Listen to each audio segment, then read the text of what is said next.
नमस्कार दोस्तों, मेरा नाम है विजय कुमार। आप देख रहे हैं कॉमिक्स पिटारा चैनल को। तो चलिए दोस्तों, मनोज कॉमिक्स के इस शानदार कॉमिक्स को शुरू करते हैं जिसका नाम है बूढ़ा जादूगर और पारस पत्थर। आप देख सकते हैं इसका कवर पृष्ठ जो कि कुछ इस तरह का है। तो चलिए इसकी शानदार स्टोरी को हम शुरू करते हैं। एक शाम जब राघव लकड़हारा लकड़ी काटकर जंगल से अपने घर वापस लौटा। अरे ये क्या, अपनी छोटी बहन रत्ना को गोद में लिए बैठा माधव रो क्यों रहा है और माधव की माँ कहाँ गई। लकड़ियों के गट्ठर को नीचे उतारकर वो माधव के पास पहुंचा। बेटा माधव, क्या बात है, यहाँ बैठे रो क्यों रहे हो।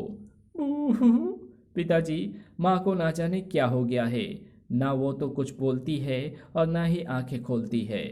ये तुम क्या कह रहे हो माधव, चलो अंदर चलकर तुम्हारी माँ की हालत देखते हैं। चलिए पिताजी। ओह, कृष्णा की तो नब्ज ही नहीं चल रही है। तो क्या कृष्णा मर गई।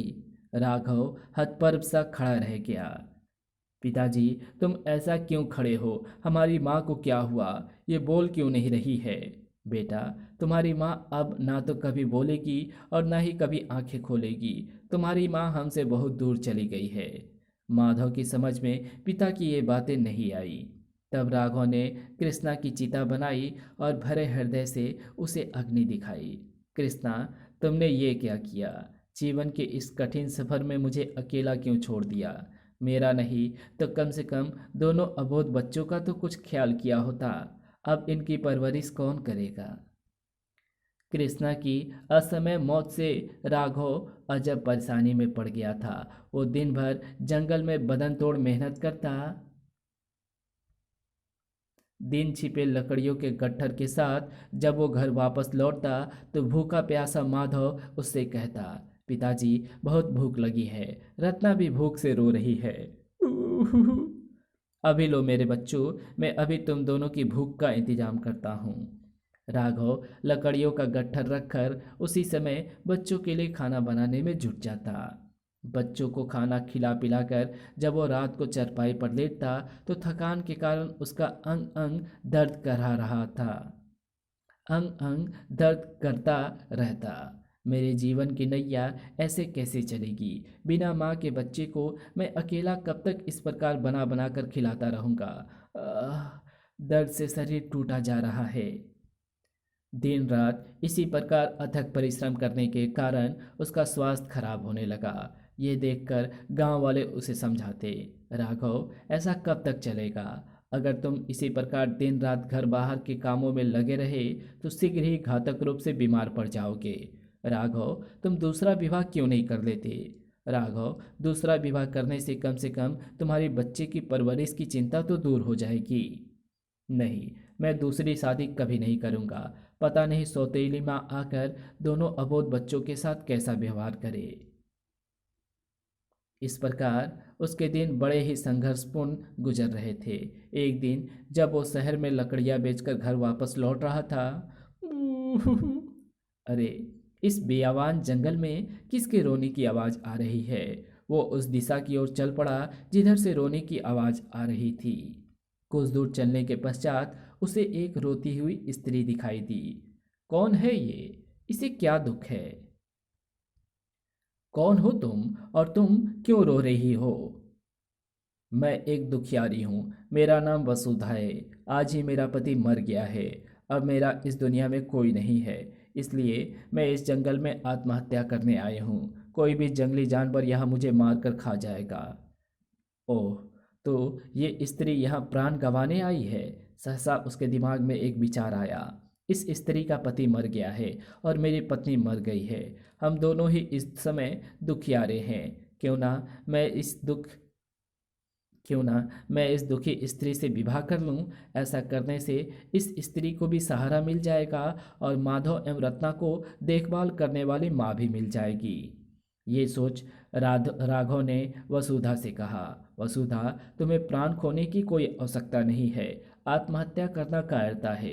घबराओ नहीं, मैं तुम्हारा सहारा बनूंगा। मैं तुमसे विवाह करूंगा। यह आप क्या कह रहे हैं। मैं ठीक कह रहा हूँ वसुधा, तुम्हारी तरह मैं भी अपनी पत्नी को खो चुका हूँ। कहकर राघव ने वसुधा को अपने बारे में पूर्ण जानकारी दी। तत्पश्चात वसुधा, अगर तुम मेरे साथ विवाह करने को तैयार हो जाओ तो मेरे अनाथ बच्चों का जीवन संवर सकता है और तुम्हें भी जीने के लिए एक सहारा मिल सकता है। राघव की सारी बातें सुनने के पश्चात वसुधा सोच में पड़ गई। फिर बोली, मुझे आपका प्रस्ताव स्वीकार है, तो जल्दी से उठो और मेरे साथ चलो। वसुधा तुरंत उठकर राघव के साथ चल पड़ी। वसुधा को अपने पिता के साथ देखकर नन्हे माधव ने पूछा, पिताजी, आपके साथ ये कौन है? बेटा, ये तुम्हारी और रत्ना की नई माँ है। नई माँ? पिताजी, नई माँ क्या हमें पहले वाली माँ की तरह ही प्यार करेगी? हाँ बेटा, नई माँ तुम्हें खूब प्यार करेगी। वो तुम्हारा और रत्ना का पूरी तरह ध्यान रखेगी। अगले दिन ही गांव वालों की उपस्थिति में राघव ने वसुधा से विवाह कर दिया। राघव ने दूसरा विवाह करके बहुत अच्छा किया।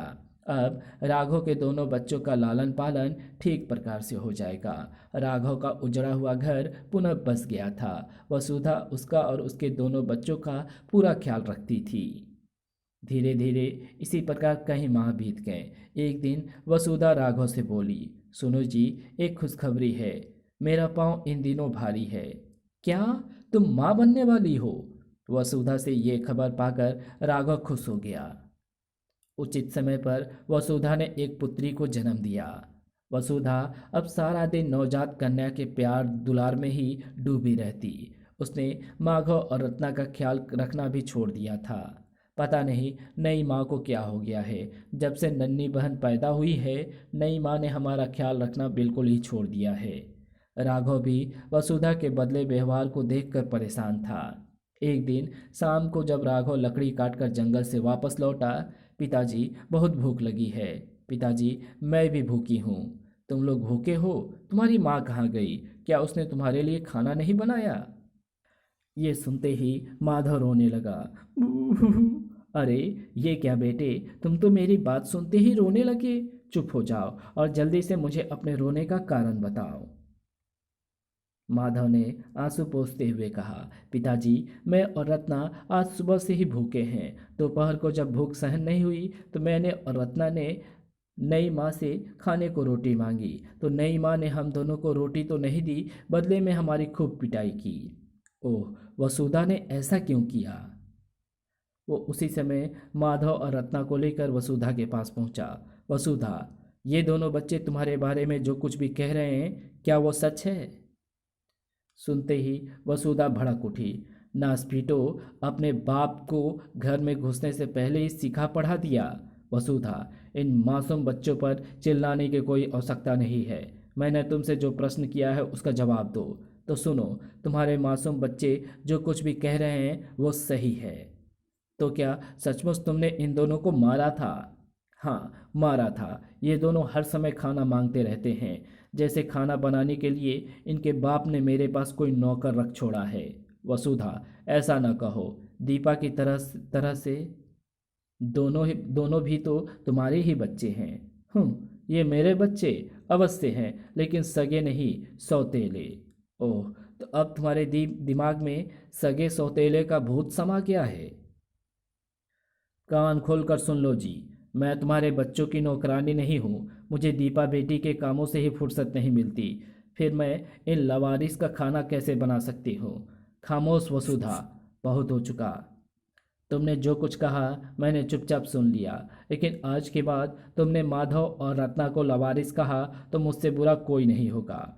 इतना ही ख्याल है माधव एवं रत्ना का, तो खुद ही खाना बनाकर इन्हें क्यों नहीं खिलाते जी? ठीक है, तो आज से मैं ही इन दोनों बच्चों को खाना बनाकर खिलाया करूँगा। राघव राघव उसी समय खाना बनाने की तैयारी में जुट गया। वसुधा को पहचानने में मैंने बड़ी भारी भूल की। ये अब माधव एवं रत्ना का लालन पालन तो क्या करेगी, उल्टा दोनों मासूम बच्चों को परेशान अवश्य करेगी। खाना बनाने के बाद राघव ने भूखे माधव एवं रत्ना को खाना खिलाया। इस प्रकार पूरे 10 वर्ष बीत गए। माधव, रत्ना एवं दीपा तीनों ही बड़े हो गए थे। वसुधा दीपा को बहुत प्यार करती थी, लेकिन माधव और रत्ना को एक आंख ना देख पाती थी। माधव एवं रत्ना सिर्फ राघव के प्यार के सहारे पलकर बड़े हुए थे। एक दिन जंगल जाते हुए राघव ने वसुधा से कहा, वसुधा, आज मेरा भोजन बनाकर जंगल में लेती आना। ठीक है, सुनकर राघव लकड़ी काटने जंगल की ओर चला गया। राघव के जाने के बाद वसुधा खाना बनाने में जुट गई। जैसे ही वो खाना बनाकर निपटी, उसकी लड़की दीपा ने आकर कहा, माँ, पास ही के बाग से मैं फूल तोड़कर लाना चाहती हूँ। तो इसमें पूछने की क्या बात है बेटी, जाओ, शौक से जाओ।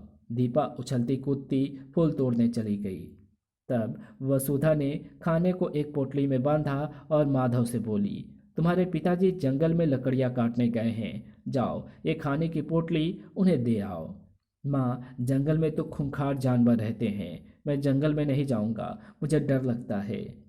15 साल का धिगड़ा हो गया है रे तू, और अभी तक जानवरों से डरता है। जा, अकेले जाते डर लगता है तो रत्ना को भी साथ ले जा।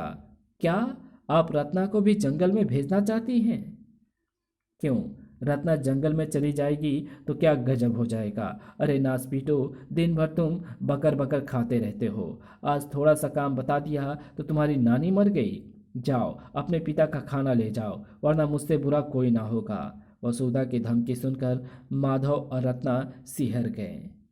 रत्ना ने चुपचाप वसुधा से खाने की पोटली ले ली तो माधव रत्ना का हाथ पकड़कर घर से निकल आया। वो मन ही मन बुदबुदा रहा था, भगवान, मेरी और रत्ना की जंगली जानवरों से रक्षा करना। जैसे ही वे दोनों गांव के बाहर वाले बाग के समीप से गुजरे, दीपा बाग में से निकलकर उनसे बोली, कहाँ जा रहे हो तुम दोनों? हम पिताजी का खाना लेकर जंगल में जा रहे हैं। सुनकर दीपा ने कुछ सोचकर उन दोनों से कहा, पिताजी का खाना तुम नहीं, मैं ले जाऊंगी। क्या? हाँ, मैं ही खाना लेकर जाऊंगी। लेकिन दीपा बहन, जंगल में तो शेर चीते होते हैं, वहाँ जाना खतरे से खाली नहीं है। मैं शेर चीतों से नहीं डरती। दीपा ने जिद करके रत्ना से खाने की पोटली ले ली और जंगल की ओर चल दी। अब क्या होगा भैया? रत्ना, दीपा बड़ी जिद्दी लड़की है, अगर हम उसका कहना नहीं मानते तो वो माँ से हमारी शिकायत कर देती। अब तो यही ठीक रहेगा, हम यही बैठकर दीपा के जंगल से वापस लौटने की प्रतीक्षा करें। अतः वे दोनों बाग के बाहर ही बैठे गए। दूसरी ओर दीपा अपनी मस्ती में जंगल में बढ़ी चली जा रही थी। पिताजी जब मुझे देखेंगे तो बहुत खुश होंगे, कहेंगे आज रानी बेटी दीपा हमारा खाना लाई है। दीपा जंगल में पहली बार आई थी, इसलिए वो जंगल के रास्तों से परिचित नहीं थी। जल्द ही वो जंगल में भटक गई। धीरे धीरे दोपहर हो गई, लेकिन वो अपने पिता राघव को नहीं ढूंढ पाई। ये देखकर वो चौंकी। ओह, लगता है मैं रास्ता भटक गई हूँ। दूसरी ओर जंगल में राघव भूख से व्याकुल होकर सोच रहा था, क्या बात है, वसुधा अभी तक खाना लेकर क्यों नहीं पहुंची। इधर बाग के बाहर बैठे माधव एवं रत्ना भी परेशान थे। बहुत देर हो गई, दीपा को अब तक तो जंगल से लौटकर आ जाना चाहिए था। कहीं वो किसी संकट में तो नहीं फंस गई भैया? रत्ना, हमें जंगल में चलकर दीपा को खोजना चाहिए। अगर दीपा को कुछ हो गया तो नई माँ हमें जिंदा नहीं छोड़ेगी। तो भैया, देर ना करो और जल्दी से दीपा को खोजने चलो। अतः माधव और रत्ना जल्दी से जंगल की ओर चल पड़े। इधर जंगल में भटकी दीपा को अब डर लगने लगा था। वो भयभीत सी जंगल में बढ़ी चली जा रही थी। तभी उसे जंगल में एक मकान दिखाई दिया। मुझे इस मकान में जाकर मकान के गृह स्वामी से मदद मांगनी चाहिए, वो जरूर जंगल का रास्ता जानता होगा। ये सोचकर वो उस मकान की ओर चल दी। वहां पहुंचकर उसने दरवाजे पर दस्तक दी। ठक ठक। प्रत्युत्तर में अंदर से आवाज आई, दरवाजा खुला है, दरवाजे को धकेल कर अंदर आ जाओ। दीपा ने झिझकते हुए दरवाजा खोलकर घर के अंदर प्रवेश किया। मकान के अंदर उसे एक बूढ़ा मिला। कौन हो तुम? मैं जंगल में रास्ता भूल गई हूँ, क्या आप मुझे जंगल का रास्ता बताने की कृपा करेंगे? क्यों नहीं, लेकिन पहले तुम्हें झाड़ू से मेरे घर की सफाई करनी होगी, तभी मैं तुम्हें जंगल का रास्ता बताऊंगा। ठीक है, पहले मैं आपके घर की सफाई किए देती हूँ।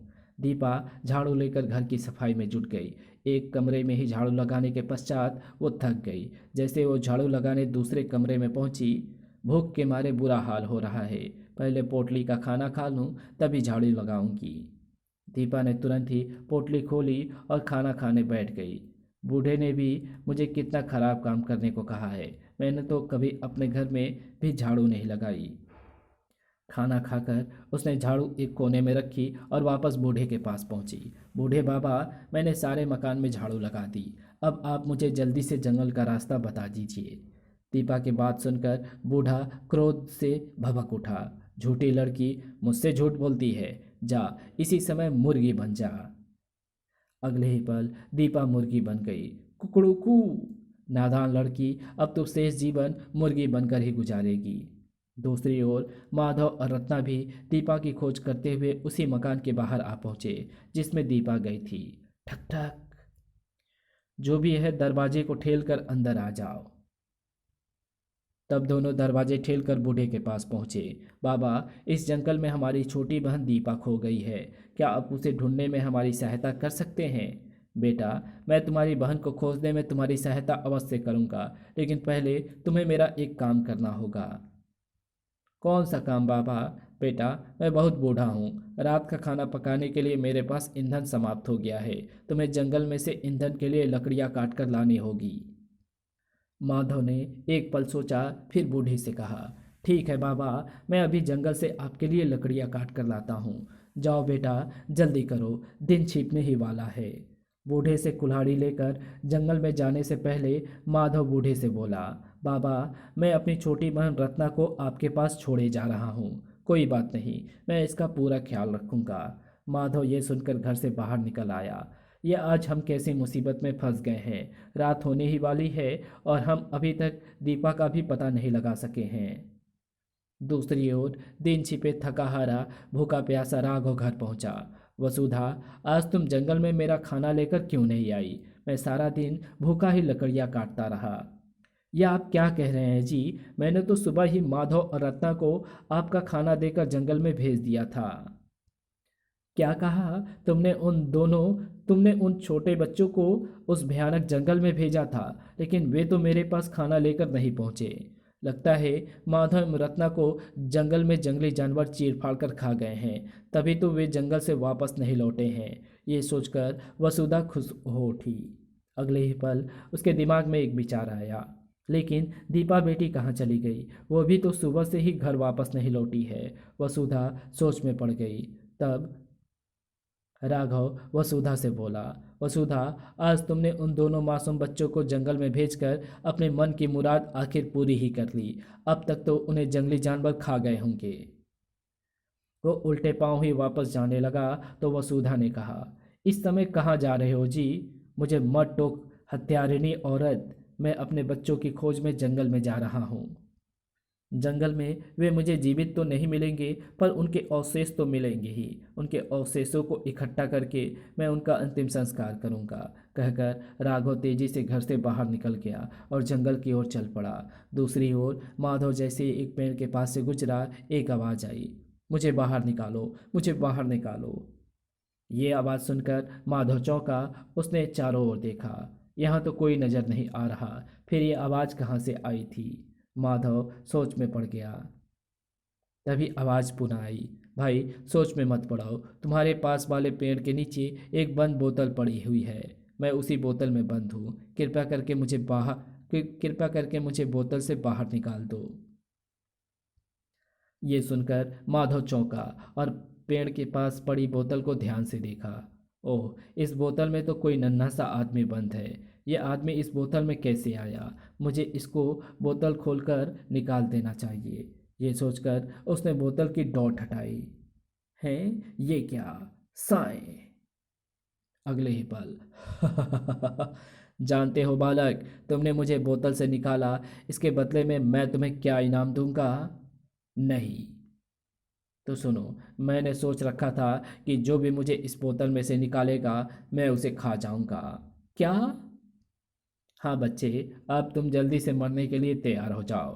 मुझे जल्दी ही कोई उपाय करना चाहिए, वरना ये जिन सचमुच ही मुझे मार कर खा जाएगा। ये सोचकर माधव ने जिन से कहा, जिन भाई, तुम झूठ बोल रहे हो, तुम इस बोतल में थोड़े ही कैद थे, तुम इतने विशालकाय शरीर के हो, भला इस छोटी सी बोतल में कैसे आ सकते हो? मैं ठीक कह रहा हूँ बच्चे। ठीक है, अगर तुम इस बोतल में पुनः घुसकर दिखा दो तो मैं तुम्हारी बात मान जाऊंगा। अरे बालक, ये तो मेरे बाएं हाथ का खेल है, मैं तुम्हें अभी बोतल के अंदर जाकर दिखाता हूँ। कहकर जिन बोतल में घुस गया। साए, बन गया काम। जिन के बोतल में घुसते ही माधव ने झटपट बोतल की डोट लगा दी। यह देखकर बोतल में बंद जिन चिल्लाया, अरे ये क्या किया? जल्दी से डोट खोलकर मुझे बाहर निकालो, ताकि बोतल से बाहर आकर तुम मुझे खा सको। मुझे माफ़ कर दो भाई, अब मैं तुम्हें नहीं खाऊंगा। मुझे जल्दी से बाहर निकाल दो। नहीं, अब मैं तुम्हें बाहर कभी नहीं निकालूंगा। मुझ पर एतबार करो भाई, मैं तुम्हें बहुत सारी धन दौलत दूंगा। मुझे नहीं चाहिए तुम्हारी दौलत। तो क्या तुम बूढ़े जादूगर की कैद से अपनी बहन दीपा एवं रत्ना को भी नहीं छुड़वाना चाहते? ये तुम क्या कह रहे हो जिन? मेरी बहन जादूगर की कैद में है। मैं ठीक कह रहा हूँ माधव, तुम जिस बूढ़े के पास अपनी बहन रत्ना को छोड़ आए हो वो एक जादूगर है। वो लड़कियों को मुर्गी बना बना कर उन्हें भून कर खाता है। क्या? माधव, तुम्हारी सौतेली बहन दीपा भी उसी के कब्जे में है। उसको भी बूढ़े ने मुर्गी बना दिया है। और तो और तुम्हारे वहाँ से आते ही बूढ़े ने तुम्हारी बहन रत्ना को भी मुर्गी बना दिया है। ओह माधव, सोच लो, यदि तुम मुझे इस बोतल से पुनः निकाल दोगे तो मैं उस बूढ़े जादूगर की कैद से तुम्हारी दोनों बहनों को छुड़वा सकता हूँ। तब तो मैं अभी तुम्हें बोतल से बाहर निकालता हूँ। माधव ने पुनः बोतल का मुंह खोल दिया। साएं, अगले ही पल जिन उसके सामने प्रकट होकर बोला, माधव, ये पारस पत्थर है। इसका स्पर्श जिस चीज़ से भी करोगे वो चीज़ तुरंत ही सोने की हो जाएगी। अच्छा। माधव ने जिन से पारस पत्थर ले लिया। तब जिन ने माधव से कहा, माधव, जिस बोतल से तुमने मुझे निकाला है उस बोतल को ले जाओ और बूढ़े के पास जाकर इस बोतल से उसके माथे पर प्रहार करना। बोतल के वार से बूढ़ा तत्काल ही मर जाएगा और उसका जादुई संसार भी समाप्त हो जाएगा। जिन भाई, तुम्हारा बहुत बहुत शुक्रिया, तुमने मेरी बड़ी सहायता की है। अगले ही पल जिन अदृश्य होकर हवा में उड़ गया। तब बोतल को उठाकर माधव वापस बूढ़े बूढ़े के घर की ओर चल पड़ा। बूढ़ा देखने में तो बड़ा ही अच्छा एवं शालीन लग रहा था, लेकिन वो तो बड़ा ही खुर्राट निकला। माधव जल्द ही बूढ़े के पास जा पहुंचा। क्या तुम लकड़ियां ले आए? मैं क्या तुम्हारा नौकर हूँ जो तुम्हारे लिए लकड़ियां काट कर लाता? क्या बक रहा है तू छोकरे? तुम मुझे नहीं जानता कि मैं कौन हूँ? मैं तुझे अच्छी तरह से जानता हूँ पाजी। माधव ने शीघ्रता से आगे बढ़कर बूढ़े के माथे पर बोतल का प्रहार किया। आ! अगले ही पल, ओह ये क्या हुआ? सारे में धुआं ही धुआं फैल गया। जब धुआं छटा तो रत्ना और दीपा उसके सामने खड़ी थी। दीपा, रत्ना, तुम? हाँ भैया, हम दोनों को उस बूढ़े ने जादू से मुर्गियाँ बना दिया था। उस बूढ़े के मरते ही उसका जादू समाप्त हो गया और हम दोनों अपने असली रूप में आ गईं। ओह, ये तो बड़ी अच्छी बात है। माधव उसी समय रत्ना एवं दीपा को साथ लेकर वहाँ से चल पड़ा। पिताजी हमारे बारे में चिंतित हो रहे होंगे। अभी वे कुछ ही दूर गए थे कि, पिताजी आप? मेरे बच्चों, मैं तुम्हें ही खोजने आया हूँ। तुम्हें सकुशल देखकर मुझे चैन की सांस आई। पिताजी, आज अगर माधव भैया हमें बूढ़े जादूगर से ना बचाते तो मुझे और रत्ना को वो बूढ़ा जादूगर भून कर खा जाता। कौन बूढ़ा जादूगर? तब माधव ने विस्तारपूर्वक राघव को बूढ़े जादूगर के बारे में बताया। सारी बात जानकर राघव ने तीनों को अपनी छाती से लगा लिया। ओह मेरे बच्चों, तुम ऐसे घोर संकट में फंस गए थे। तत्पश्चात वो तीनों से बोला, चलो बच्चों, रात बहुत हो गई है, अब घर चलें। तब ये इकट्ठे घर की ओर चल पड़े। घर जाकर राघव ने वसुधा को विस्तार पूर्वक सारी बात बताते हुए कहा, वसुधा, जिस माधव से तुम घृणा करती थी उसी माधव ने तुम्हारी दीपा को नया जीवन दान दिया है। मुझे क्षमा करें स्वामी, मैंने माधव एवं रत्ना को अपनी ना समझकर बहुत बारी भूल की है, बहुत भारी भूल की है। दूसरे दिन जब राघव कुल्हाड़ी लेकर जंगल में लकड़ियाँ काटने के लिए चलने लगा तो माधव उससे बोला, पिताजी, अब आपको लकड़ियाँ काटने के लिए जंगल में जाने की कोई आवश्यकता नहीं है। मेरे पास ये पारस पत्थर है, इसके कारण हम जल्द ही धनवान हो जाएंगे। पारस पत्थर? और तुम्हारे पास? तब माधव ने पारस पत्थर को राघव की कुल्हाड़ी से छुआ दिया। अरे, कुल्हाड़ी तो सोने की हो गई। यही तो इस पत्थर का कमाल है पिताजी। सचमुच ही पारस पत्थर के कारण वे लोग शीघ्र ही धनवान हो गए। तब राघव सुखपूर्वक परिवार के साथ रहने लगा। इसी के साथ ये कहानी यही समाप्त होती है। तो आपको ये वीडियो कैसी लगी? अगर आपको ये वीडियो पसंद आई हो तो इस वीडियो को लाइक शेयर कमेंट ज़रूर कर देना। चैनल पर नए हो तो चैनल को सब्सक्राइब कर ऑल नोटिफिकेशन को सिलेक्ट ज़रूर कर लेना। तो मिलते हैं आपसे एक और नई वीडियो में, तब तक के लिए बाय।